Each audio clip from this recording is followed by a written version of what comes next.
Et bonsoir tout le monde, bienvenue sur ce direct ce soir. Très content de vous retrouver, puisque la semaine dernière, j'étais en-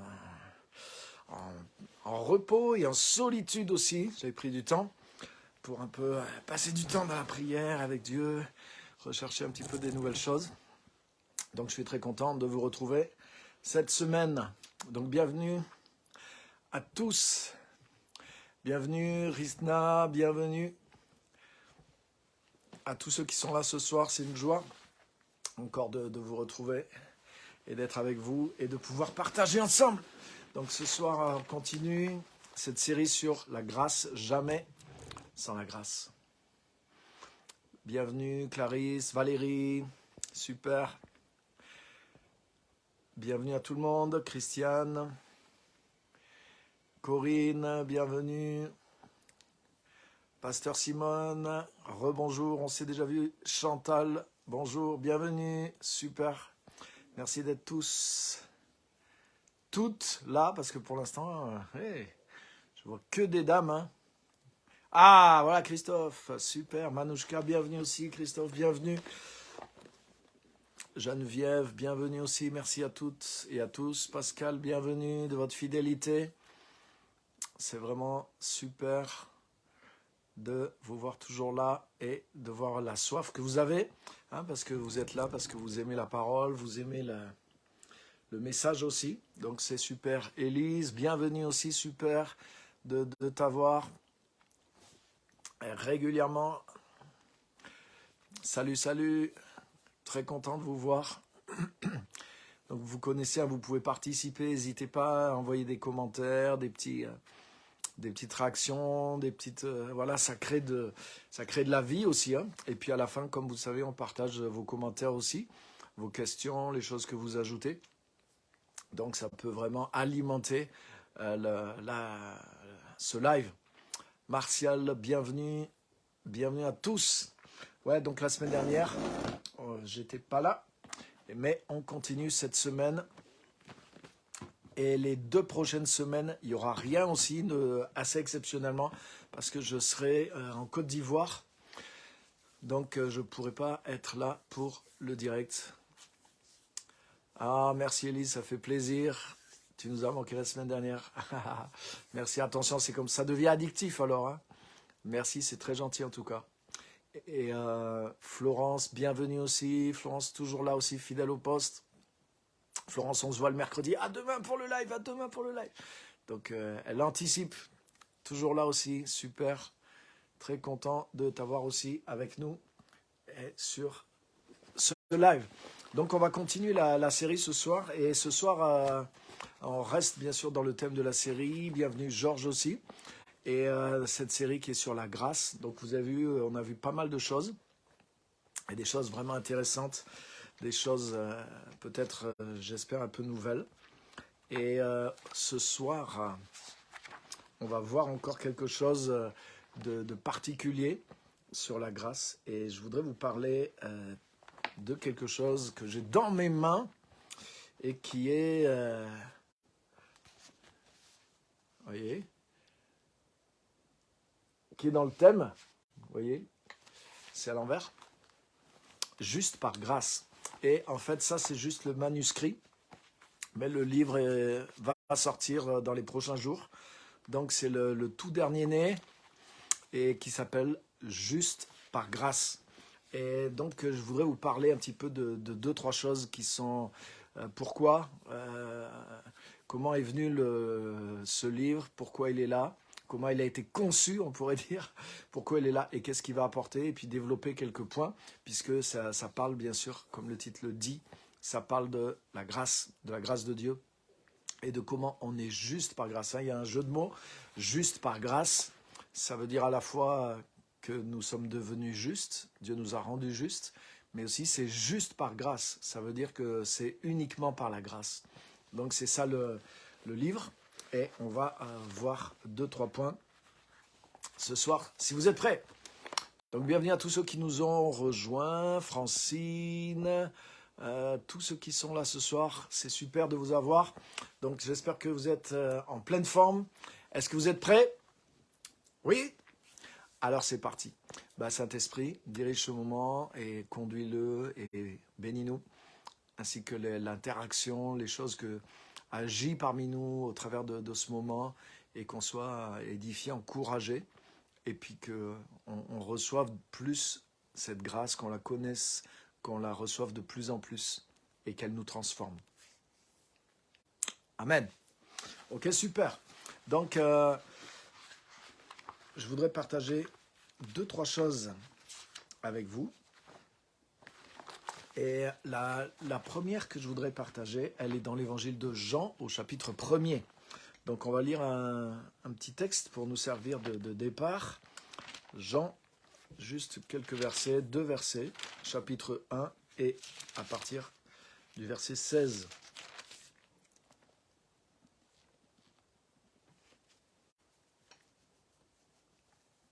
Donc Jean 1, 16, je l'ai déjà cité ce verset dans cette série. Il est dit, nous en effet, de sa plénitude, nous avons tous reçu, et grâce pour grâce, car la loi a été donnée par Moïse, la grâce et la vérité sont venues par Jésus-Christ. Personne n'a jamais vu Dieu, celui qui l'a annoncé, c'est le Dieu Fils unique qui est sur le sein du Père. Hein, cette version NBS, Nouvelle Bible Second. Donc, ça rejoint ce que j'avais dit un peu dans le tout premier de la série, que la grâce, ce n'est pas une méthode, mais que c'est quelque chose qui est de la nature de Dieu. Et on retrouve vraiment ça. La loi a été donnée par Moïse, la grâce et la vérité sont venues par Jésus-Christ. Donc, et il continue en disant, personne n'a jamais vu Dieu, mais celui qui nous l'a fait connaître, celui qui l'a annoncé, c'est le Fils unique. Là, ça dit carrément, c'est le Dieu Fils unique qui est sur le sein du Père. Ou d'autres traductions qui disent le Fils unique qui est dans le sein du Père. Donc là, il nous montre bien que ce que Jésus est venu faire, au travers de la grâce et la vérité, mais c'est nous faire voir Dieu. Vous voyez ? Puisqu'il dit, personne n'a jamais vu Dieu. La loi a été donnée par Moïse. La grâce et la vérité sont venues par Jésus-Christ. Personne n'a jamais vu Dieu, mais celui qui l'a annoncé, celui qui l'a montré, celui qui l'a fait connaître, c'est le Dieu Fils unique qui est sur le sein du Père. Et c'est exactement ça. Ce que la grâce de Dieu veut faire dans notre vie, c'est que la grâce, c'est pas juste l'impunité, c'est pas juste on a été gracié, on a été... voilà, on ne va pas être puni. Hein, vous voyez, ça c'est juste un aspect de la grâce. C'est une manifestation de la grâce. Et souvent, c'est ce qu'on retient parce que dans le sens un petit peu des fois humain, dans le sens du dictionnaire, dans le sens humain du mot, c'est un peu l'idée qu'on a, où on a aussi la grâce dans le sens de la beauté. Voilà là, une personne qui est gracieuse, elle a de la grâce, cette personne. Mais on sait que voilà, c'est pas vraiment ça le sens de l'évangile, quand il nous dit qu'on est sauvé par grâce. Donc, comme on a éliminé ce sens-là qu'on connaissait, il reste juste le sens, Dieu nous a fait grâce. C'est-à-dire que voilà, Dieu nous pardonne de nos péchés, Dieu ne nous compte pas nos péchés, etc., etc. Et c'est déjà magnifique, c'est déjà énorme. Mais ça, c'est en réalité la définition biblique, ce que Dieu entend par la grâce, c'est beaucoup plus grand que le sens humain qu'on utilise de la grâce. Hein, le sens, et si vous lisez même dans le dictionnaire, je vous encourage à le faire, vous verrez que vous trouverez, si c'est dans des bons dictionnaires, vous trouverez en théologie par exemple. Et en théologie, il va peut-être développer un petit peu qu'est-ce que c'est la grâce. Et vous verrez, même si ce n'est pas un dictionnaire de théologie ou biblique, mais qu'il y a beaucoup plus de sens, beaucoup plus de largeur dans ce que veut dire la grâce en théologie que dans le contexte purement... humain. Donc ça veut dire dans le domaine de Dieu, hein, théologie c'est la science de Dieu, donc dans le domaine de la connaissance de Dieu, mais la grâce a un champ d'application beaucoup plus vaste que simplement sur le plan purement humain. Et là on le voit clairement, là il est dit, nous avons reçu de sa plénitude et grâce pour grâce. Waouh, vous vous rendez compte ? Grâce pour grâce. Donc déjà ça veut dire qu'il y a une grâce après l'autre. Hein, c'est un peu comme l'expression dans 2 Corinthiens 3,18 de gloire en gloire, qui est traduit dans une version d'une gloire à une gloire plus grande. Ça veut dire qu'il y a différentes dimensions de la gloire de Dieu. Et là, c'est pareil. Ça veut dire que, et grâce pour grâce, ça veut dire il y a plusieurs dimensions à la grâce. Il y a plusieurs domaines, plusieurs champs d'application de la grâce. Il y a plusieurs couches, on pourrait dire, à la grâce. Donc la grâce a un sens beaucoup plus vaste que dans le domaine humain. Et on doit découvrir ce que Dieu entend par la grâce. Donc bien sûr, il y a l'impunité, le fait que, puisque Jésus a payé pour nos péchés et nos fautes, mais nous ne payerons pas pour nos fautes, nous qui sommes en Jésus et qui croyons en lui. Et c'est énorme. Mais c'est aussi énorme que ce soit, ce n'est qu'un des aspects de la grâce de Dieu.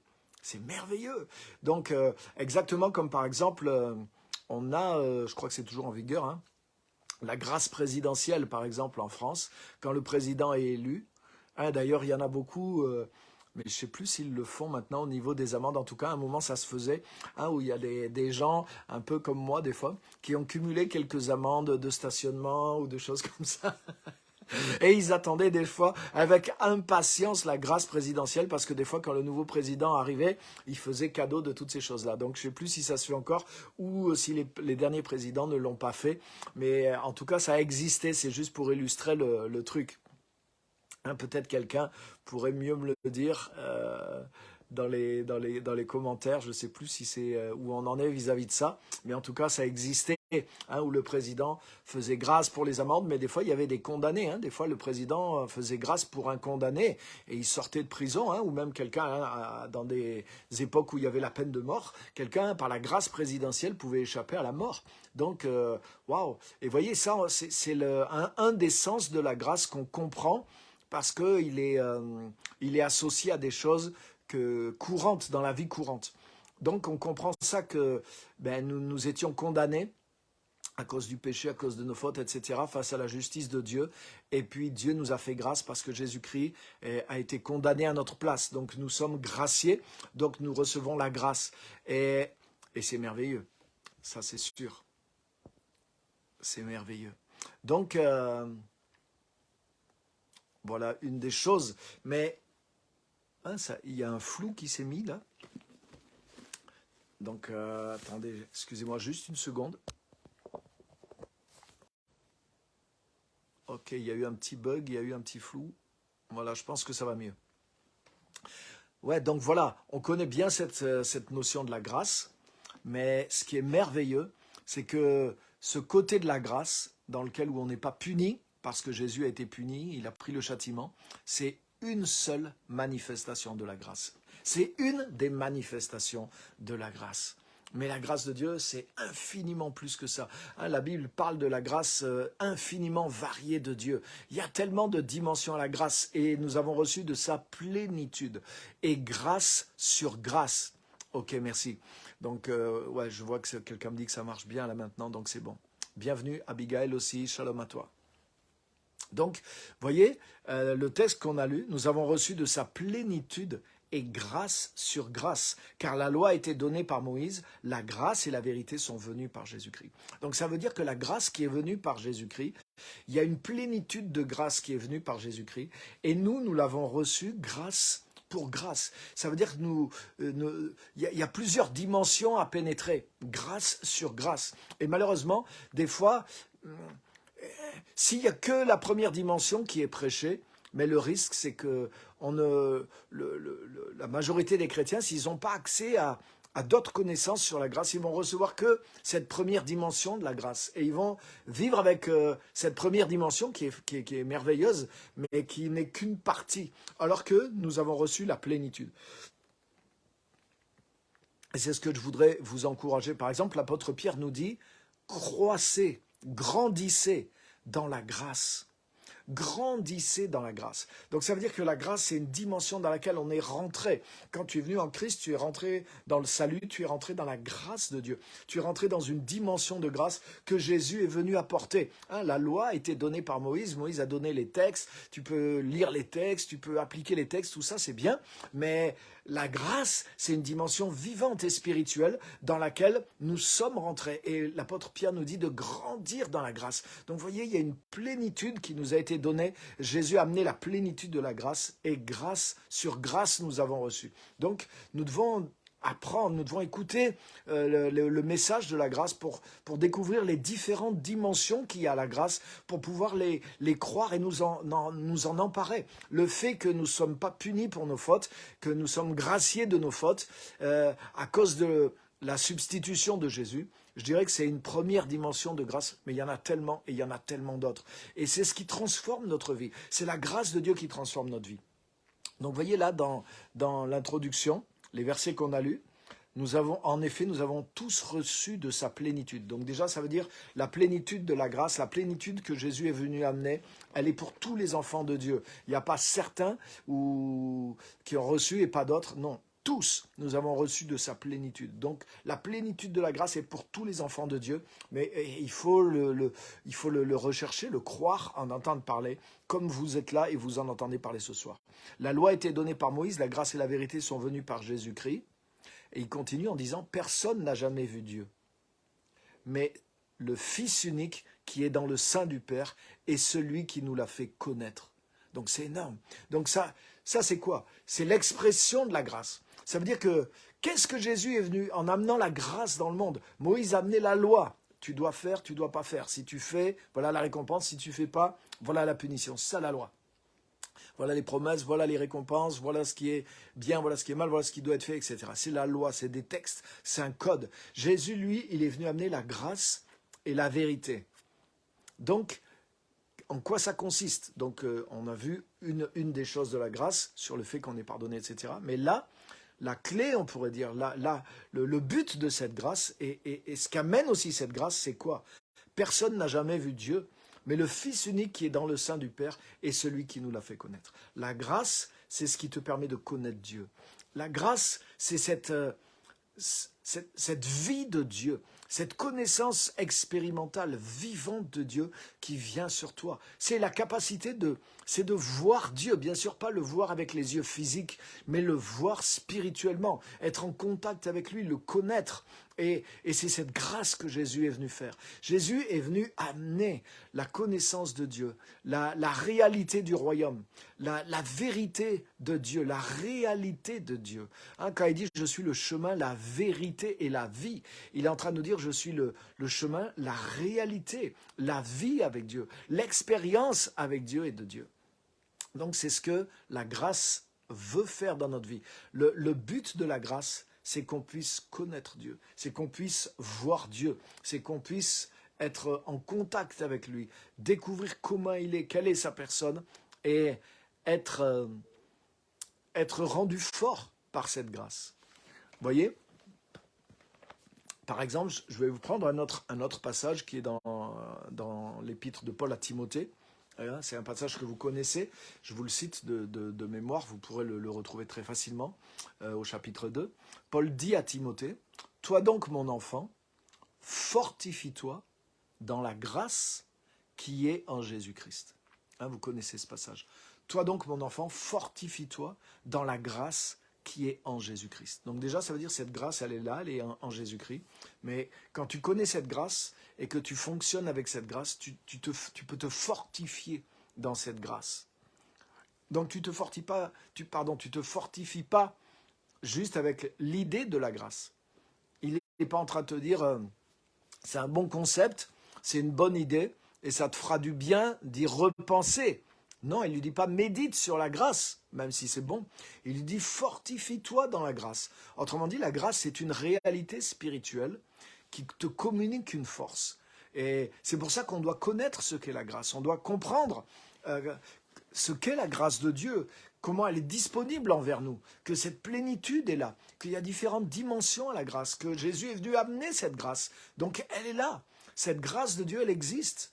Elle est réelle, elle est venue par Jésus-Christ.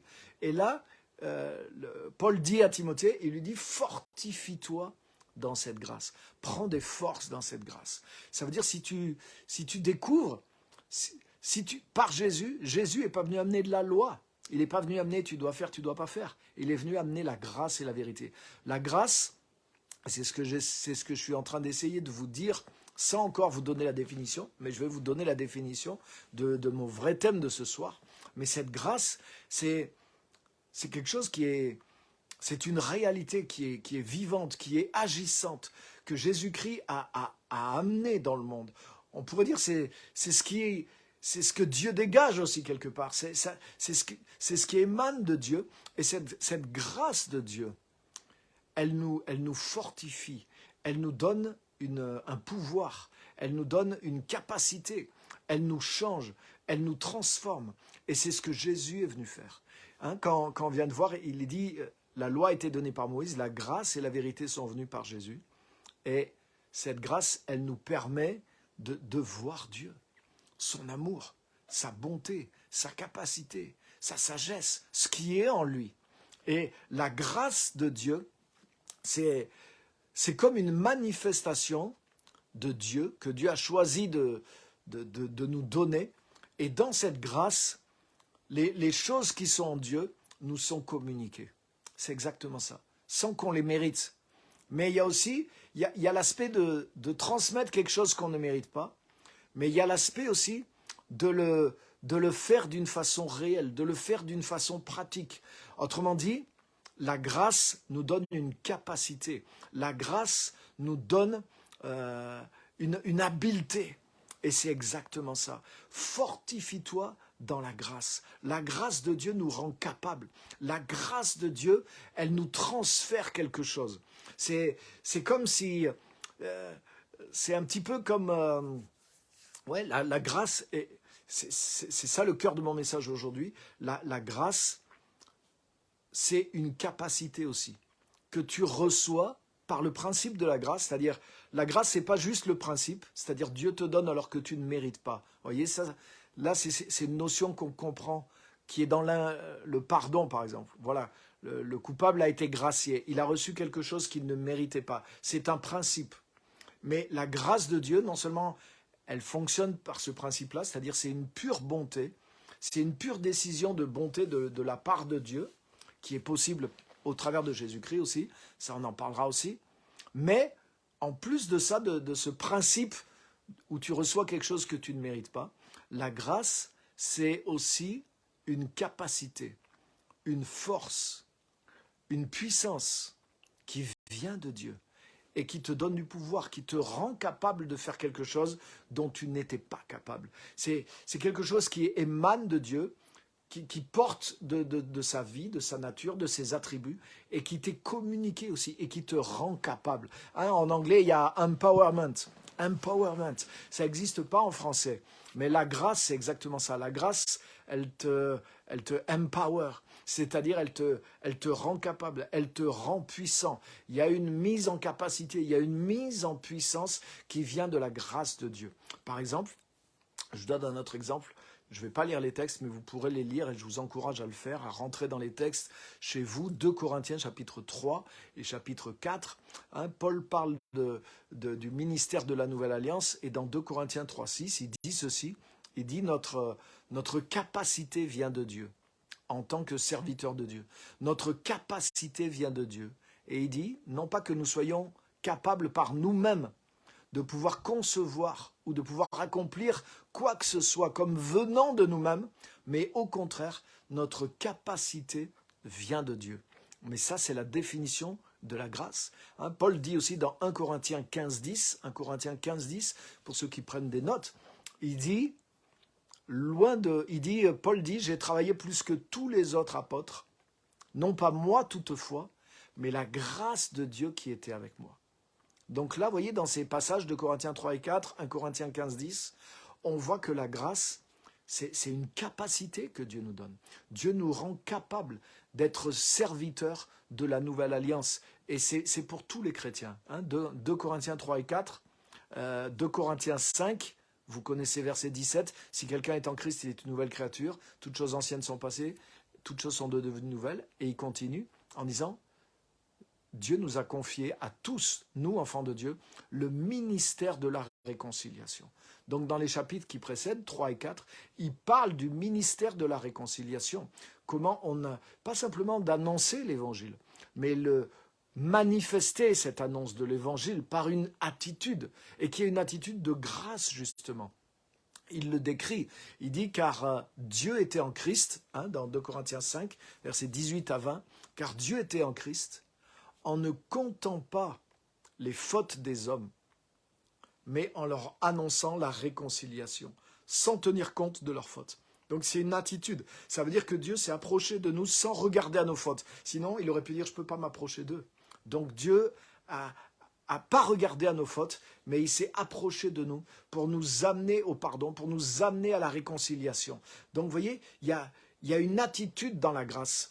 Et pratiquer le ministère de la réconciliation, ça veut dire que la grâce de Dieu que je reçois pour moi-même, elle change, elle modélise une nouvelle mentalité en moi et je commence à avoir cette mentalité envers les gens. Vous voyez, évangéliser, les 4 lois du salut, tout ça, c'est pas mauvais, c'est des outils qu'on a utilisés. Mais ce que j'ai découvert avec les années, c'est qu'il faut plus que ça pour vraiment toucher les gens pour Christ. Et qu'est-ce qu'il fait ? Mais c'est la grâce de Dieu. Et la grâce de Dieu, c'est pas un savoir, c'est pas une méthode en 4 points. La grâce de Dieu, c'est quelque chose de vivant. C'est une substance vivante que tu peux trouver qu'en Dieu. Et c'est pas juste le fait que je suis pas puni parce que Jésus a été pour moi. Puni pour moi, ça c'est une des manifestations de la grâce. Mais la grâce de Dieu, c'est le cœur de Dieu. Et dans cette grâce de Dieu, que Dieu nous communique, comme on l'a vu, dans sa plénitude, de grâce en grâce, cette grâce que Jésus est venu amener sur la terre. Jésus n'est pas venu amener la loi. Jésus n'est pas venu amener le Nouveau Testament comme une nouvelle loi. Jésus est venu amener la grâce de Dieu. Autrement dit, la nature même du Père. Et c'est ce qu'on a vu dans Jean, le Fils unique qui est dans le sein du Père est celui qui nous l'a fait connaître. Mais c'est la suite d'avant. Voilà cette grâce et cette vérité que Jésus-Christ est venu amener dans le monde. Il est venu amener dans le monde la réalité de la nature de Dieu pour qu'elle nous soit communiquée. Elle nous est communiquée par grâce, mais cette grâce même, non seulement la grâce c'est le principe par lequel la grâce t'est communiquée, mais la grâce au-delà du principe, c'est cette capacité, c'est cette puissance, c'est cette nature de Dieu qui t'enveloppe, qui va faire partie de toi et qui va t'animer à ton tour.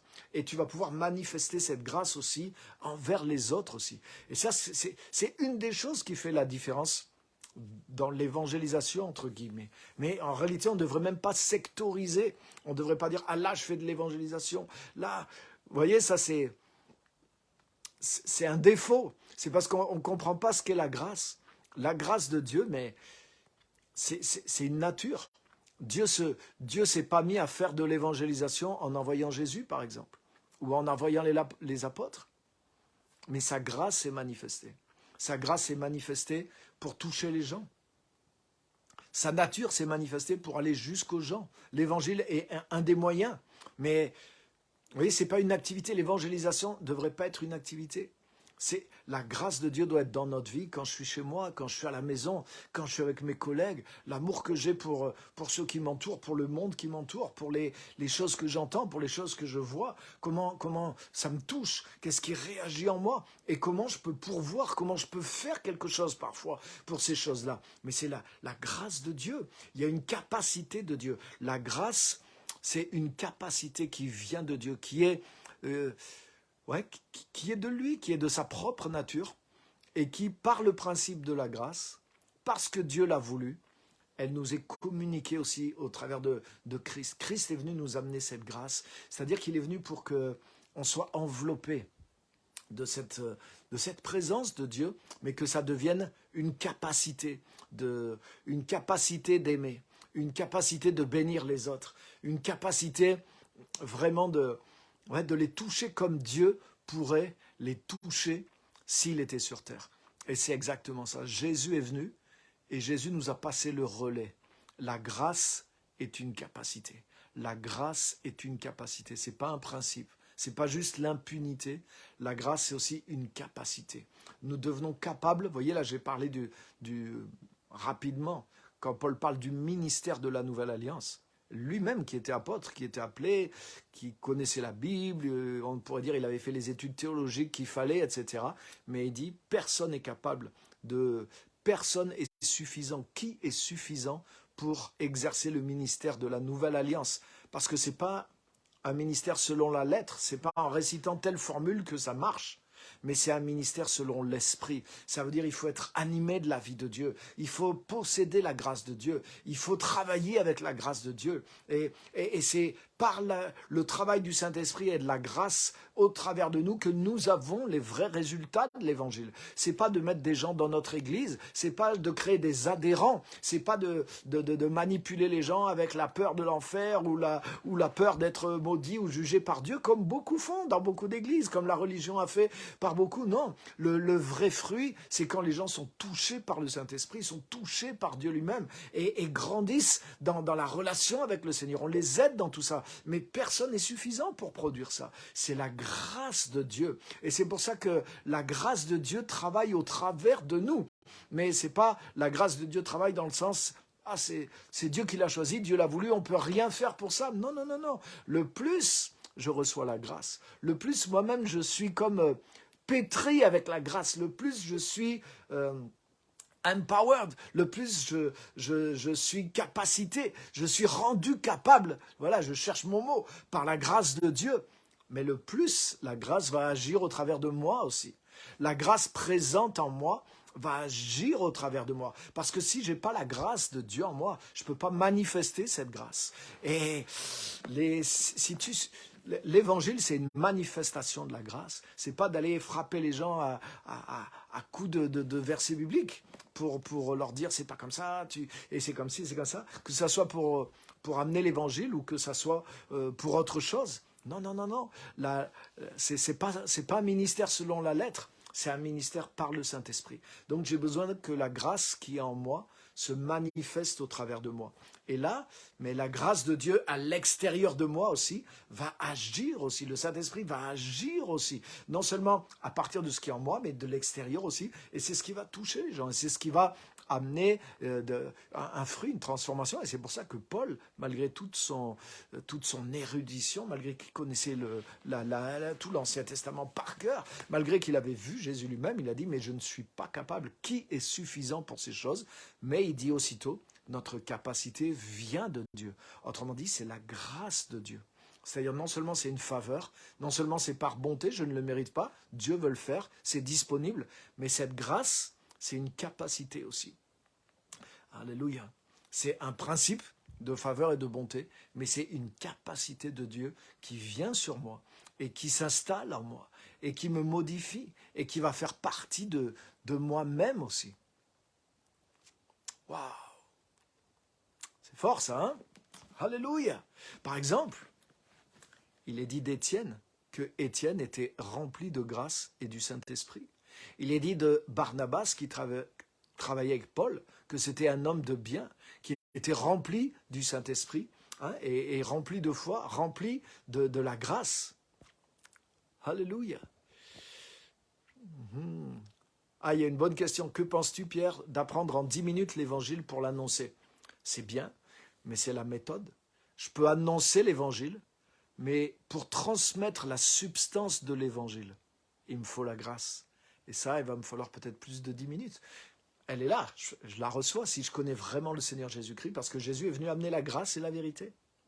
Alléluia. Et j'aime cette question, elle est superbe cette question. Donc des fois, le but, c'est pas de se mettre en opposition. C'est pas de dire, ah ouais, les gens qui disent qu'il y a une méthode en 10 minutes pour annoncer l'évangile, ils sont tous dans le faux. Non, c'est pas ça. C'est pas mauvais d'avoir une méthode. Des fois, il y a des gens, ils ont le Seigneur, mais comme ils n'ont aucun pont, aucune méthodologie, ils arrivent à rien faire sortir d'eux. Donc une méthode est utile aussi. Donc c'est pas une vérité contre une autre, hein, forcément. C'est pas le but de ma réponse en tout cas. Les choses peuvent se compléter, elles ne sont pas toujours en opposition. Mais une chose qui est sûre et certaine, c'est que le résultat est produit par la substance. Et la substance, c'est la grâce. Bien sûr, d'avoir quelques notions, une petite méthodologie pour annoncer l'évangile est pas mauvais.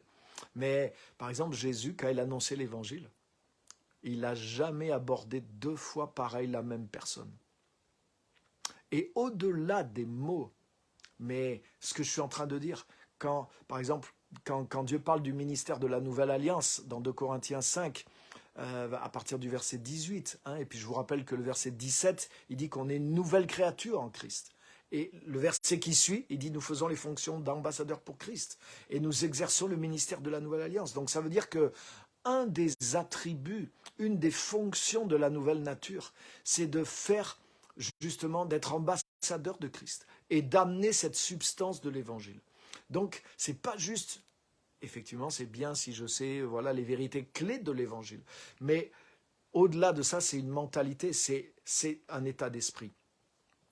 Et la manière dont Jésus s'approchait des gens. Déjà, il ne s'est pas approché 2 fois pareil de la même personne. Il n'a jamais dit 2 fois la même chose. Mais il avait toujours la grâce quand il s'apportait des personnes. Donc, quand je dis, dans 2 Corinthiens 5, le ministère de la Nouvelle Alliance, il est dit que Dieu était en Christ, réconciliant le monde avec lui-même et sans tenir compte des fautes des hommes. Ça, c'est l'état d'esprit de la grâce qui nous est décrit là. Et il nous est dit que, justement, dans ce ministère, c'est nous-mêmes, c'est Christ qui parle aux gens au travers de nous en leur disant « Soyez réconciliés avec Dieu ». Donc le même phénomène qui s'est passé en Jésus, Dieu était en Christ, réconciliant le monde avec lui-même sans tenir compte de la faute des gens. Tu vois, cet esprit de la grâce et cette puissance de la grâce, cet amour pour les âmes, tu vois, il y avait la force du cœur de Dieu pour aller jusqu'aux gens pour les sauver. Eh bien, Dieu était en Christ, et c'est comme ça que le ministère de Christ s'est fait. Mais le passage, là, je suis en train d'expliquer, de Corinthiens 5, la nouvelle création et son ministère donc ce que nous sommes, ce que nous devons faire, ce que nous faisons par la nature de Christ en nous. Il est dit, de même que Dieu était en Christ, il est dit, mais aujourd'hui, c'est Christ qui appelle les gens au travers de nous, soyez réconciliés avec Dieu. Donc le même phénomène par lequel Jésus a travaillé, mais Dieu était en lui pour réconcilier le monde, le même phénomène se produit aussi au travers de nous par la Nouvelle Alliance. Et c'est ça le ministère de la Nouvelle Alliance. C'est-à-dire que de la même façon, Christ est en nous et il veut réconcilier le monde avec lui-même sans tenir compte de leurs fautes. Mais ça, c'est un esprit avec lequel je dois approcher les gens. Regarde, par exemple, quand Jésus allait vers la femme samaritaine, mais Jésus, on le voit, à un moment, il a une parole de connaissance parce qu'il amène cette femme plus loin, il veut l'interpeller et il lui révèle sa vie. Mais il n'y a aucun jugement. Et Jésus connaît sa vie. Et même nous, des fois, on prêche sur la Samaritaine, elle faisait la collection des hommes, on la présente, et en fait, on n'en sait rien. Après tout, peut-être c'est bizarre, mais peut-être elle a été veuve 4 fois de suite, on n'en sait rien. Donc nous, on a déjà vite tendance à charger la mule, mais Jésus n'a rien dit, il lui a juste dit les faits. Autrement dit, il y avait de la grâce, il y avait de l'amour. Il a juste dit ça pour lui dire, « Hey, je ne suis pas un homme normal. » Elle a dit, « Ah, je vois que tu es prophète. » Elle n'a pas dit, « Ah ouais, je vois que je suis dans le péché. » Non, elle a dit, « Je vois que tu es prophète. » Alors que beaucoup, mais j'en connais, mais des chrétiens, s'ils avaient la révélation des péchés qu'il y a dans la vie des gens, mais il leur servirait ça, mais avec un esprit de jugement, de condamnation. Non, Dieu était en Christ, réconciliant le monde avec lui-même, sans tenir compte de la faute des hommes. Là, il y a l'esprit de la grâce qui est là. Donc, avant même de donner je peux donner des points qui sont dans le message de l'évangile, mais en dehors de l'esprit de la grâce. Et bien là, il y a un court-circuit dans ce que je suis en train de faire. Ouais, eh oui. Jésus annonçait pas l'évangile en disant aux gens, vous êtes des pécheurs. C'est choquant ce que je vous dis. Regarde, quand Jésus a été chez le pire, Zachée. Vous savez comment Jésus a gagné Zachée? Mais justement, dans cette ville à Jéricho, tous les justes, tous les pharisiens, ils se disaient « Ah, Jésus va venir chez moi, Jésus va venir chez moi, Jésus va venir chez moi, moi je connais la parole, moi je suis quelqu'un de bien. » Et Jésus, il avait une direction de Dieu. Et quand il a vu Zachée, il l'a appelé par son nom, Zachée. Il faut que je demeure aujourd'hui dans ta maison.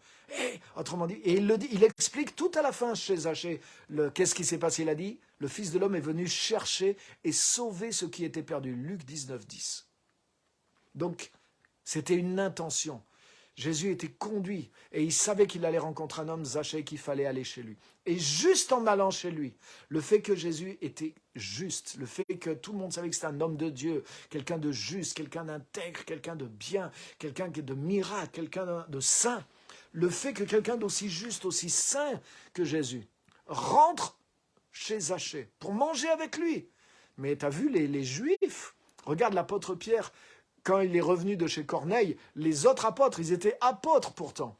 Ils lui ont dit, quoi? Tu es rentré chez des païens et tu as mangé avec eux. Donc pour des Juifs, manger avec quelqu'un, ça veut dire s'associer, ça veut dire être en communion avec. Donc rien que le fait que Jésus rentre et qu'il accepte de manger chez Zachée, mais tu as vu, ça a choqué. Les gens religieux de Jéricho étaient choqués. Les pharisiens, quoi?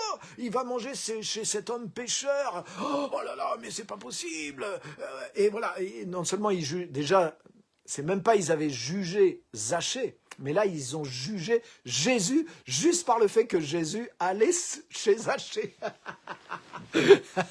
C'est énorme. Mais combien de chrétiens, ils ont cet esprit de jugement sur les gens et sur les autres chrétiens, je vous le garantis. Mais tu sais quoi ça? C'est antinomique avec l'évangile. Si tu es dans cet esprit-là et que tu vas annoncer l'évangile, mais quel évangile tu représentes? L'odeur que ton âme émane, que ton attitude émane, c'est le contraire même de l'évangile. Waouh! Et c'est là que la méthode peut nous aider, mais elle ne peut pas remplacer en tout cas la substance. La substance, c'est la grâce de Dieu. C'est-à-dire, j'ai le même cœur. Dieu est en moi, réconciliant le monde avec lui-même, sans tenir compte de leurs offenses. Jésus est rentré chez Zachée. Tu crois que Jésus ne connaissait pas la vie à Zachée? Il la connaissait. Est-ce que Jésus lui a dit, ouais, Zachée, tu sais que là, t'es malhonnête, il y a du vol, il y a de l'argent chez toi, là, le Seigneur me montre qu'il y a cet argent, et puis je ne peux pas manger, je veux pas manger ton beefsteak parce que l'argent avec lequel tu l'as payé, il a été détourné des honnêtes gens. Mais il y a combien de chrétiens? Et s'ils avaient en plus l'esprit de révélation qui serait comme ça, parce qu'il n'y a pas l'esprit de la grâce. Tu vois, tu peux même avoir les dons spirituels et ne pas avoir la grâce de Dieu. Mais tu sais quoi, tu vas éloigner les gens de Dieu si tu es comme ça. Et c'est ce que font beaucoup de gens, beaucoup de chrétiens, même beaucoup de serviteurs de Dieu. Parce qu'ils ne sont pas eux-mêmes sous la grâce, ils ne sont pas touchés par la grâce. Ils ne vivent pas dans la grâce de Dieu. La grâce de Dieu, mais c'est pas une théorie, c'est la nature même de Dieu. Et quand cette nature, elle nous pénètre, elle nous change, mais c'est ce que Dieu avait dit, quand il avait dit, j'enlèverai votre cœur de pierre et je vous donnerai un cœur de chair. Mais c'est ça la grâce de Dieu. C'est la grâce de Dieu. Mais excusez-moi, mais des fois, il y a beaucoup de chrétiens, ils ont un cœur de pierre vis-à-vis de... Ils sont devenus secs, ils sont devenus religieux des fois vis-à-vis des... Ils jugent le monde, le moindre péché, ils le jugent. Ils sont plus pharisiens que représentants de Jésus-Christ dans leur attitude. Et ça nous pend tous au nez.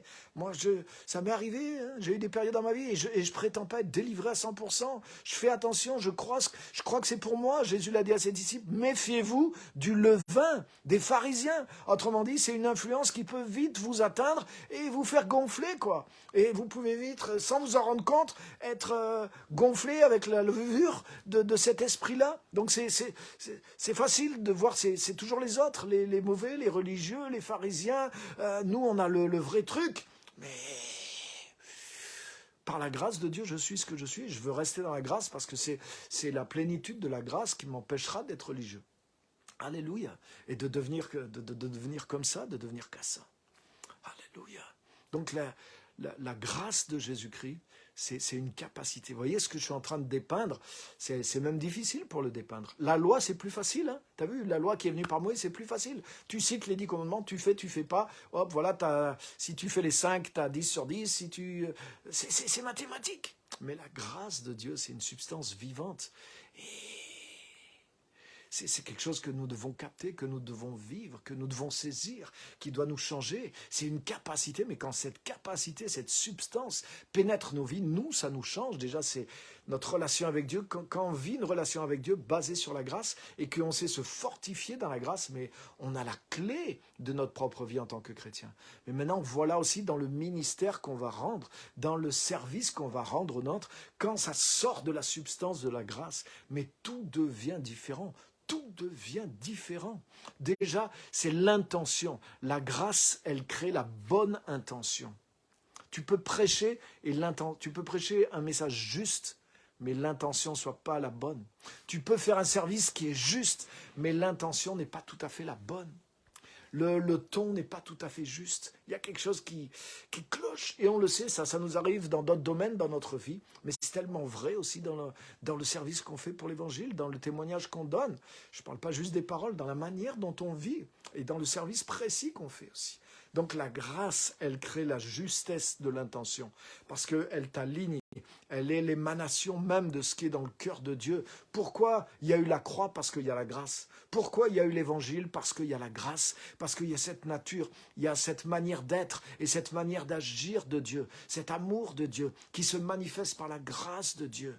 Et cette grâce de Dieu, elle se communique. La grâce te communique la grâce. Et la grâce fait que toi-même, tu vas communiquer la grâce. Et là, tu es aligné avec les intentions. C'est pour ça que l'évangile doit être aligné avec les intentions, avec la grâce de Dieu, pour que ça sonne juste, pour que ça fonctionne, comme un instrument doit être accordé. Je peux avoir la meilleure guitare du monde, si elle est désaccordée, quand je vais jouer, ça va être horrible, même si c'est un instrument qui vaut des milliers et des milliers d'euros, parce que c'est désaccordé, c'est pas aligné, et la qualité de l'instrument ne sort pas. C'est exactement ça, je peux te dire les bonnes paroles, mais ça ne touche pas, ça ne percute pas. La substance, c'est la grâce, c'est la nature de Dieu, c'est l'amour de Dieu. Et en Jésus, la bonne nouvelle, c'est que Jésus est venu amener cette grâce. De sa plénitude, la plénitude de la grâce, nous avons tous reçu en tant qu'enfants de Dieu, et grâce pour grâce. Donc il y a différentes dimensions à la grâce, et mon message ce soir, c'est que la grâce, c'est une capacité. C'est pas juste un principe, c'est une capacité qui vient de Dieu, qui te transforme à son image, et qui te rend capable d'agir avec cette grâce maintenant. Cette grâce va se manifester au travers de ta vie parce que tu l'as reçue, elle fait partie de toi, elle t'influence, elle agit sur toi, elle te fortifie comme on a vu aujourd'hui. Fortifie-toi dans la grâce. Quand tu es fortifié dans la grâce, c'est ça, empowerment en anglais, c'est être fortifié par la grâce. Et là, cette grâce de Dieu qui t'a fortifié, mais maintenant, cette force peut sortir de toi. Donc, waouh, voilà, c'est ce que je voulais partager avec vous, les amis, ce soir. Et voilà, je pense que c'est quelque chose qui vaut la peine d'être recherché. Donc Jésus est venu amener ça. Dans sa présence, on trouve ça. Dans sa parole, on doit trouver ça. Dans nos vies, les autres doivent trouver ça. Par exemple, dans Éphésiens 4, il est dit, je termine avec ça, c'est un des exemples de la grâce, qu'il ne sorte de votre bouche aucune parole, mais s'il y a lieu, quelques bonnes paroles qui communiquent une grâce à ceux qui l'entendent. Vous vous rendez compte? C'est énorme. Ça veut dire que la capacité de Dieu est tellement en nous, les enfants de Dieu. Donc non seulement qu'il ne sorte de votre bouche aucune mauvaise parole, donc c'est pas juste les gros mots ou pas les gros mots, une mauvaise parole. Tu peux avoir un dialogue très gentil, très hypocrite, mais cracher un venin de vipère au travers de tes paroles bien douces, mielleuses et sympathiques. Et en réalité, il y a du sarcasme, il y a de la méchanceté, il peut y avoir tout. Tu vois ce que vous connaissez tout ça. Donc ça existe. Donc une parole mauvaise, c'est pas la question du langage, c'est la question de l'intention, la question de ce que ça produit, de ce qui y est derrière. Donc, qu'il ne sorte de votre bouche aucune parole, mais s'il y a lieu, donc c'est pas obligatoire, c'est pas je me force, il faut absolument que je fasse ceci, que je dise cela. Non, s'il y a lieu, quelques bonnes paroles qui servent à l'édification et qui communiquent une grâce à ceux qui l'entendent. Waouh! Ça veut dire que tu sais quoi? Je vais aller loin là. Mais il dit même pas, prêche l'évangile. Tu peux prêcher l'évangile, écoute bien, tu peux prêcher l'évangile et que ta parole ne communique aucune grâce à ceux qui l'entendent. Par contre, tu peux être tellement dans la grâce que tu vas donner une parole à quelqu'un, une parole même valorisante à quelqu'un que tu connais peut-être qui est quelqu'un ou que beaucoup de gens considèrent sans valeur. Mais c'est ce que Jésus a fait, les amis. Et des fois, les chrétiens, je me demande où on a les yeux et la tête, quoi. Qu'est-ce qu'on comprend de l'évangile? Des fois, on devient tellement religieux qu'on est aveuglé, on ne voit même plus l'essentiel. Mais c'est ce que Jésus faisait constamment. Par exemple, la femme pécheresse qui est venue pleurer sur les pieds de Jésus. Comment elle s'est relevée? Tu sais quoi? Qu'est-ce que Jésus a fait? Il n'a même pas donné une parole. Il l'a laissée pleurer à ses pieds, toucher ses pieds et essuyer ses pieds avec ses cheveux. Et le pharisien était choqué. Et lui, non seulement il avait déjà plus que jugé la femme, il l'avait enterrée comme pour Zachée, mais il s'est mis à juger Jésus. Ah ben c'est la preuve que Jésus n'est pas un prophète. Si Jésus était un vrai prophète, il saurait de quelle espèce est cette femme qui le touche. Et il l'aurait cassé. Et puis là, Jésus, il va lui montrer qu'il est prophète parce qu'il connaît les pensées qu'il vient d'avoir et il va répondre aux pensées du cœur, mais il répond avec l'esprit de la grâce et il lui montre ce que c'est la grâce. Et tu sais quoi? Jésus a juste laissé faire cette femme. Autrement dit, il n'a même pas parlé. Mais l'attitude de grâce a provoqué un changement complet dans cette femme. Ça, c'est prêcher l'évangile. Une attitude ou une parole qui communique une grâce à ceux qui l'entendent. Pareil quand Jésus est venu chez Zachée, il n'a rien fait. Lui, l'homme saint, l'homme juste, est venu manger chez l'homme qui avait la pire réputation de tout Jéricho, ou un des pires en tout cas, tout le monde le connaissait. Cet homme pécheur, cet homme malhonnête. Quand Jésus est rentré chez lui pour manger, Jésus n'a rien dit, mais il était là avec son cœur de grâce. Et là, il n'a même pas accepté. Zachée ne l'aurait jamais invité, parce qu'il aurait dit il ne viendra jamais de toute façon. Mais Zachée était intéressé à connaître Jésus. Et Jésus s'est invité chez lui. Mais rien que cet acte de grâce, c'est un acte de grâce de la part de Jésus. Ça a provoqué la repentance dans la vie de Zachée. Jésus n'avait rien demandé. Zachée a dit, Seigneur, si j'ai fait tort à quelqu'un, je lui rends le quadruple. Wow. Et je donne la moitié de mes biens aux pauvres. Waouh! Mais tu te rends compte? Lui, il est plus que... il est converti, il est déjà enseigné sur la dîme, les offrandes. Il y a des... Waouh! T'as vu le travail de la grâce? Et sans une parole, sans une seule parole, avant que Jésus l'enseigne. Jésus n'a même pas enseigné sur quoi que ce soit. Jésus n'a rien dit. Mais c'est l'attitude de la grâce. Ça, c'est énorme, les amis. Alléluia. Et oui, je vois les commentaires aussi. C'est par le Saint-Esprit. Oui. Mais c'est pas, ça demande une précision. Parce qu'en réalité, le Saint-Esprit est l'Esprit de la grâce. Comme je disais tout à l'heure, par le Saint-Esprit, il y a des chrétiens qui vont être capables de discerner certaines choses dans la vie des gens. Mais faute d'avoir l'Esprit de la grâce, ils vont utiliser même ce discernement prophétique, par exemple, qu'ils ont eu par le Saint-Esprit, mais ils vont démolir les gens derrière. Waouh! Je vous donne un dernier exemple. À un moment, Jésus était avec ses disciples et il devait traverser la Samarie. Là, vous allez voir, c'est profond, là. Vous connaissez peut-être ce passage. Il devait traverser la Samarie et vous savez, les Juifs et les Samaritains à l'époque s'entendaient mal. Donc, personne ne voulait héberger, loger Jésus et ses disciples en Samarie parce que c'était des Juifs. Et là, Jean et Jacques, les fils du tonnerre, comme Jésus les a appelés, donc là, ils sont en plein dans leur truc, vous allez voir. Ils disent à Jésus, mais Seigneur, veux-tu qu'on invoque la foudre pour que la foudre tombe sur eux et les consume? Waouh! Autrement dit, Seigneur, est-ce que tu veux qu'on exerce la foi et la puissance, les dons de foi, les dons de puissance, comme le prophète Élie a fait, ils ont un précédent, en plus ils ont une justification biblique à leur comportement. Veux-tu qu'on invoque le feu du ciel pour qu'il soit consumé? Seigneur, tu veux qu'on y aille, tu veux qu'on sorte la puissance spirituelle? Et regarde ce que Jésus leur dit. Jésus leur dit, vous ne savez pas de quel esprit vous êtes animés. Car le Fils de l'homme est venu, non pas pour perdre les âmes des hommes, mais pour les sauver. Non pas pour perdre les hommes, mais pour les sauver. Ah, c'est fort. Jésus leur dit, vous ne savez pas de quel esprit vous êtes animés. Donc Jésus leur dit pas, vous n'êtes pas animés par le Saint-Esprit. Non, il dit, vous êtes effectivement, c'est le Saint-Esprit qui est là, qui est avec vous, qui vous anime, mais vous ne savez pas quel est cet esprit, vous ne savez pas sa nature, vous ne savez pas ses intentions. Oui, vous connaissez sa puissance, vous avez vu ses effets, mais vous ne savez pas vraiment qui il est. Donc des fois, oui, c'est pour ça que c'est un peu ambigu, parce que c'est plus que, il y a quelque chose de plus que le Saint-Esprit, c'est connaître vraiment la nature et les intentions du Saint-Esprit qui est la grâce.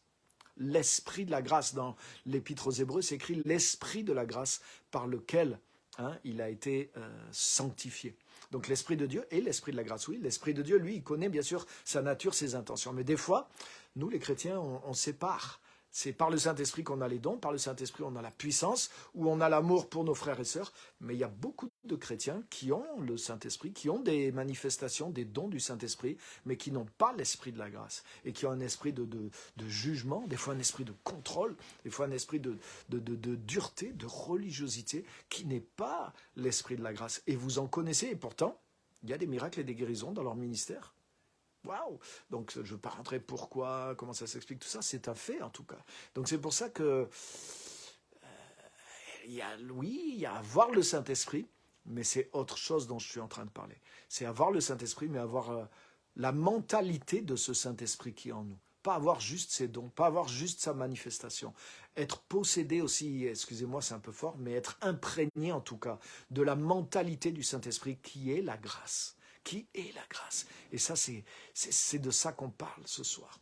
Cette capacité de la grâce, cet amour de Dieu, cette compassion de Dieu. Alléluia. Vous ne savez pas de quel esprit vous êtes animé.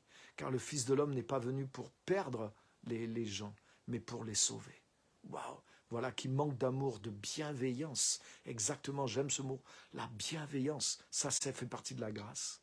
La grâce de Dieu te communique de la bienveillance envers tous les hommes, tous les êtres humains.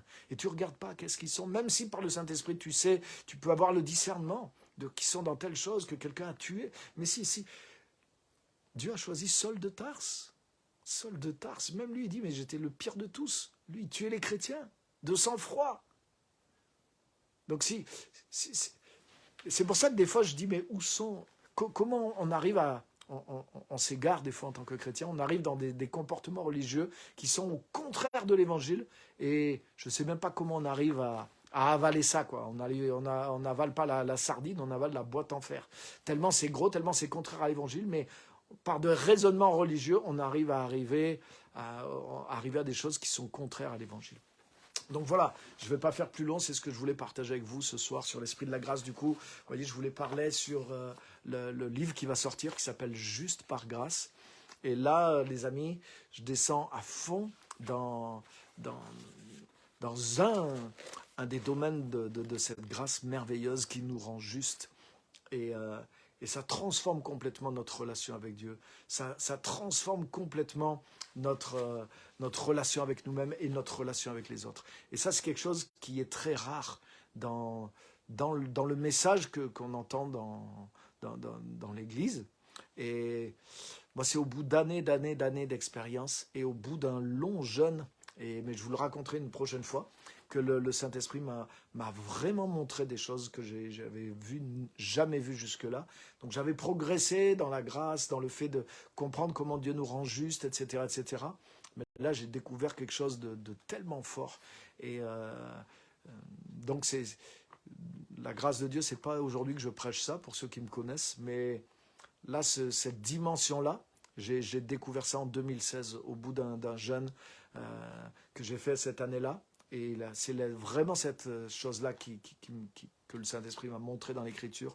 Donc, waouh, ça a changé vraiment ma vie. Et là, dans le livre, j'ai mis cette vérité. J'ai mis toutes celles que j'avais cumulées avant sur comment Dieu nous rend justes en Jésus-Christ. Et j'ai rajouté aussi cette vérité-là dans le livre. Donc, c'est quelque chose qui est... Ouais, il y a pas mal d'années de marche avec Dieu là-dedans. Et c'est des vérités qui sont tellement, tellement fortes et libératrices. Donc, on en reparlera la prochaine fois.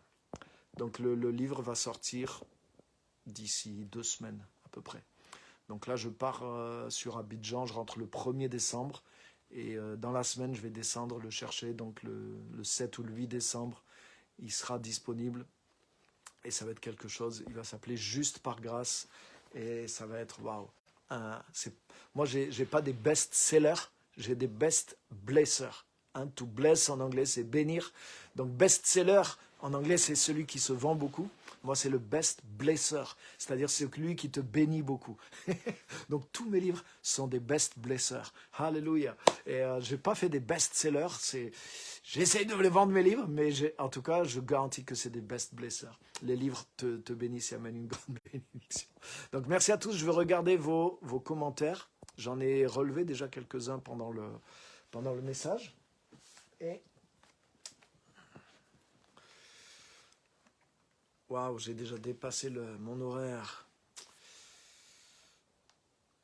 Enfin, je n'ai pas dépassé, mais j'ai écoulé en tout cas. Donc je vais juste relever rapidement. Voilà.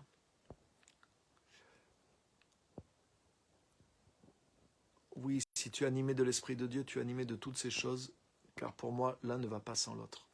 C'est vrai, mais des fois, malheureusement, l'expérience le montre, et Jésus le dit aussi.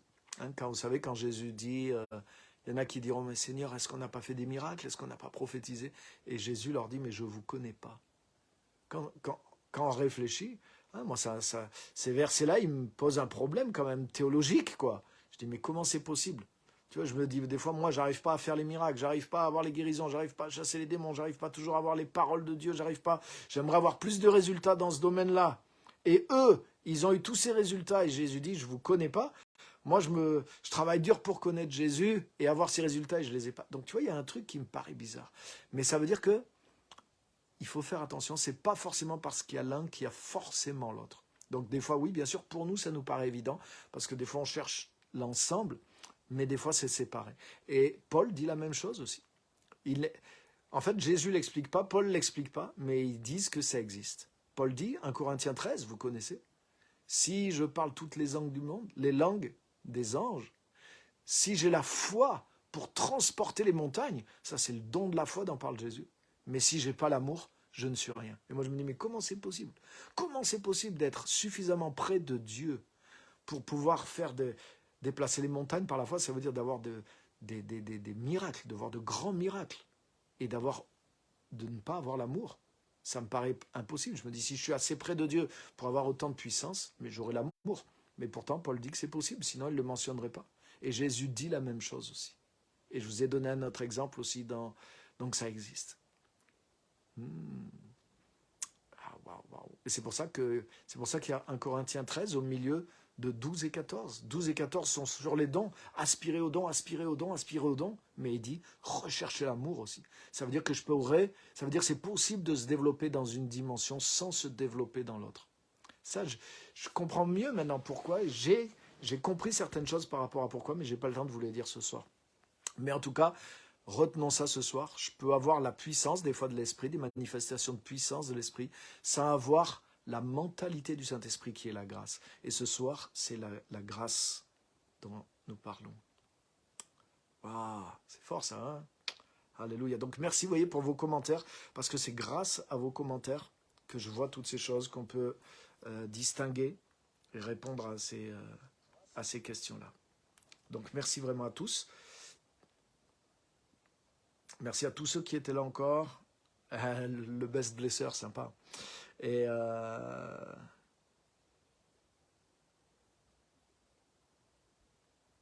ok, ouais, c'est pas que prêcher. Quelqu'un me dit, voilà, je suis d'accord, ce n'est pas que prêcher. Exactement. Donc je regarde s'il y a des commentaires, des choses, des questions, des choses à répondre.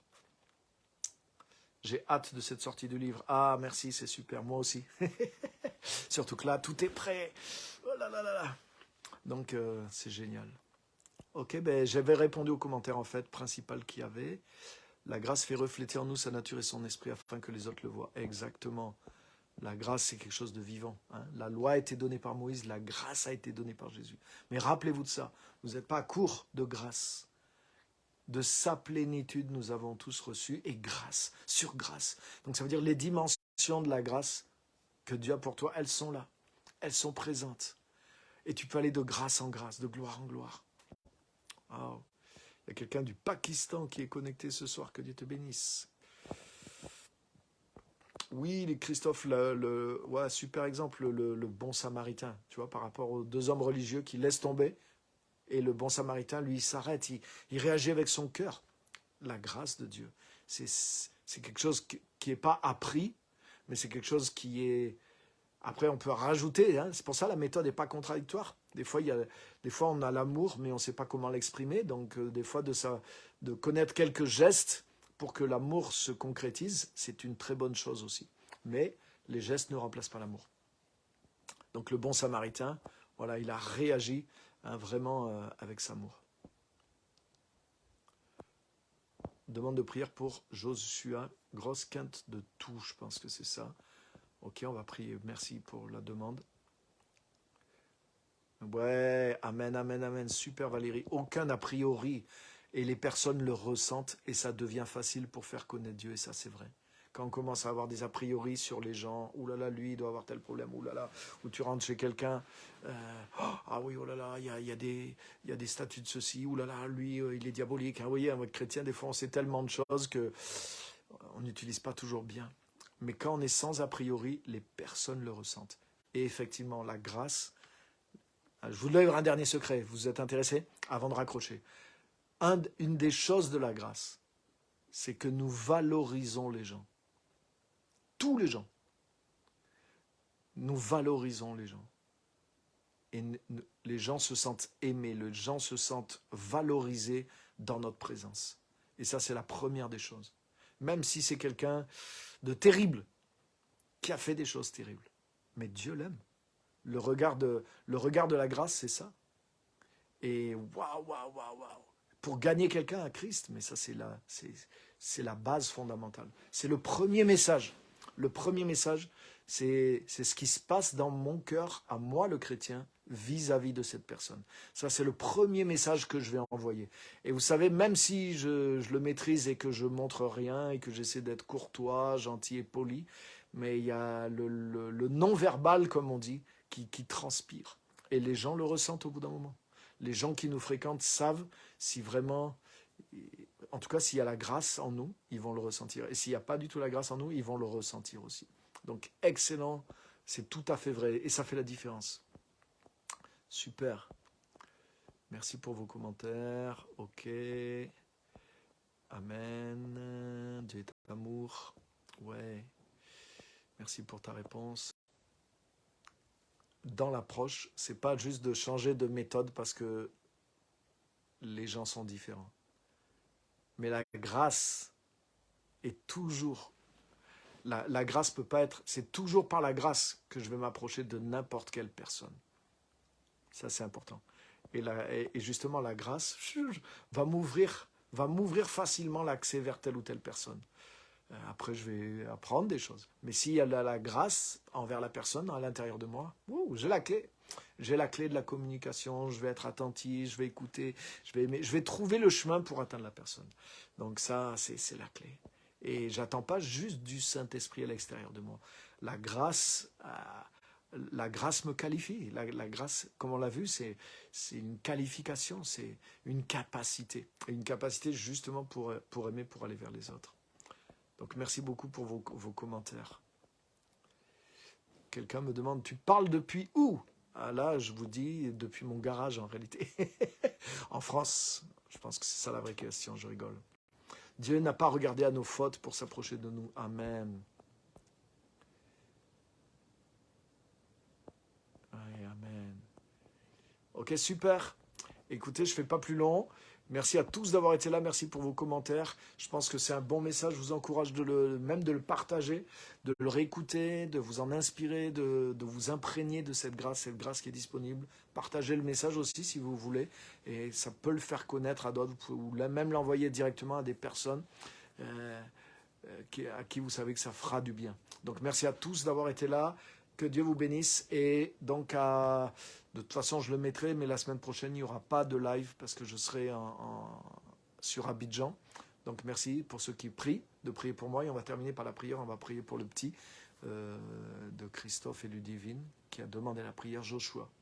Eh bien, Seigneur, merci pour ce temps, merci pour ta grâce aussi, qui est une capacité aussi de miracle aussi, Seigneur. Les dons sont les dons de la grâce. Et merci, Seigneur, pour la guérison. Et merci, Seigneur, pour Joshua. Seigneur, que ta main soit sur lui. Et Seigneur, que dans ton nom puissant, Seigneur, cette toux et tout ce qui est lié avec disparaisse, Seigneur, de lui, qu'il soit guéri, qu'il retrouve la santé et qu'il soit gardé. Seigneur, bénis cet enfant d'une manière spéciale aussi. Bénis-le dans toute sa vie, dans tout ce dont il a besoin pour grandir, Seigneur, normalement, pour être béni normalement. Donne-lui la santé dont il a besoin maintenant. Au nom puissant de Jésus, que ta main soit sur lui et que tu le guérisses, qu'il soit restauré. Merci, Seigneur. Bénis chacun de nous et aide-nous à comprendre la grâce et à recevoir, à avoir cette mentalité qui nous vient d'une connaissance et d'une communion avec la grâce, d'une possession de la grâce en nous, de posséder la grâce de Dieu. Merci parce que tu es venu nous l'apporter, c'est ce que Jésus est venu nous apporter. Donc nous devons l'avoir et nous allons en avoir de plus en plus. Qu'il en soit ainsi pour chacun de nous, au nom puissant de Jésus. Amen et Amen. Merci à tous d'avoir été là encore et à très bientôt. Bye bye.